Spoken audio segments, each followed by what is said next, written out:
Hello നമസ്കാരം, welcome back to make studio. ക്യാപ്റ്റൻ്റെ മടങ്ങിവരവിലും പരാജയപ്പെട്ട് മുംബൈ ഇന്ത്യൻസ് IPL 18 സീസണിൽ തങ്ങളുടെ രണ്ടാം റൗണ്ട് പോരാട്ടത്തിലും പരാജയം ഏറ്റുവാങ്ങിയിരിക്കുകയാണ് ദൈവത്തിൻ്റെ പോരാളികൾ. ക്യാപ്റ്റൻസിയിലേക്കുള്ള ഹാർദിക് പാണ്ഡ്യയുടെ മടങ്ങിവരവ് മത്സരത്തിൽ മുംബൈ ഇന്ത്യൻസിന് പരാജയം തന്നെയാണ് വിധി. ഗുജറാത്ത് ടൈറ്റൻസ് ആണ് മുംബൈ ഇന്ത്യൻസിന് തങ്ങളുടെ രണ്ടാം റൗണ്ട് പോരാട്ടത്തിൽ ഇപ്പോൾ പരാജയപ്പെടുത്തിയിട്ടുള്ളത്. അഹമ്മദാബാദിലെ നരേന്ദ്രമോദി സ്റ്റേഡിയത്തിൽ നടന്ന പോരാട്ടത്തിൽ 36 റൺസിനായിരുന്നു GTMI ഇപ്പോൾ പരാജയപ്പെടുത്തിയിട്ടുള്ളത്.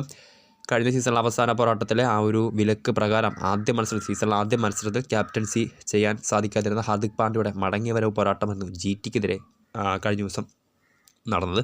എന്നാൽ മത്സരത്തിലും 36 റൺസിനാണ് മുംബൈ ഇപ്പോൾ പരാജയപ്പെട്ടിട്ടുള്ളത്. സീസണിലെ ആദ്യ പോരാട്ടത്തിൽ ചെന്നൈ സൂപ്പർ കിങ്സിനോടും ദൈവത്തിൻ്റെ പോരാളികൾ പരാജയം ഏറ്റുവാങ്ങിയിട്ടുണ്ട്. സോ അത്ര നല്ല തുടക്കമല്ല മുംബൈ ഇന്ത്യൻസിനും പുതിയ IPL സീസണിൽ ലഭിച്ചിട്ടുള്ളത്. കളിച്ച രണ്ടാമത്തെ മത്സരത്തിനും അവർക്ക് പരാജയം തന്നെയാണ് വിധി. ആദ്യം ബാറ്റ് ഗുജറാത്ത് നിശ്ചിത ഓവറിൽ 8 വിക്കറ്റ് നഷ്ടത്തിൽ 196 റൺസ് എടുത്തപ്പോൾ മറുപടി ബാറ്റിങ്ങിൽ മുംബൈയുടെ ഇന്നിങ്സ് 160 അവസാനിക്കുകയായിരുന്നു. GTക്ക് വേണ്ടി വളരെ മികച്ച പ്രകടനം പുറത്തെടുത്തത് സായി സുദർശനാണ്. 41 പന്തുകൾ നേരിട്ട താരം 63 റൺസ് എടുത്താണ് പുറത്തായത്. ജോസ് ബട്ട്ലർ 39ഉം ക്യാപ്റ്റൻ ശുഭ്മാൻ ഗിൽ 38 റൺസ് നേടിയിട്ടുണ്ടായിരുന്നു. മുംബൈക്ക് വേണ്ടി ക്യാപ്റ്റൻ ഹാർദിക് പാണ്ഡ്യ 2 വിക്കറ്റുകൾ വീതം നേടിയപ്പോൾ മുജീബുർ റഹ്മാനും ട്രെന്റ് ബോൾട്ടും ഓരോ വിക്കറ്റ് വീതം നേടിയിട്ടുണ്ട്.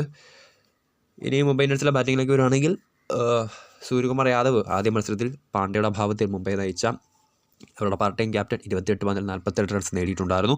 തിലക് വർമ്മ 39 റൺസ് നേടിയപ്പോൾ മിച്ചൽ സാൻഡർ 9 പന്തിൽ 18 റൺസുമേ ഒരു ലേറ്റ് ക്യാമിയൊക്കെ നടത്തി നോക്കി. പക്ഷേ എന്നിട്ടും അത് മുംബൈയെ വിജയത്തിലേക്ക് എത്തിക്കാൻ സാധിച്ചില്ല.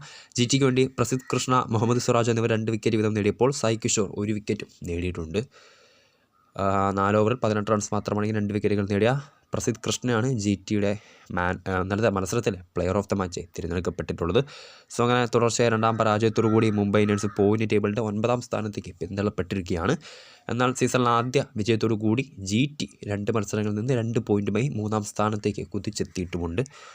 സോ വീഡിയോ ഇഷ്ടപ്പെട്ടാൽ ലൈക്ക് ചെയ്യുക, ഷെയർ ചെയ്യുക. കൂടുതൽ വാർത്തകൾക്കായി ചാനൽ സബ്സ്ക്രൈബ് ചെയ്യുക.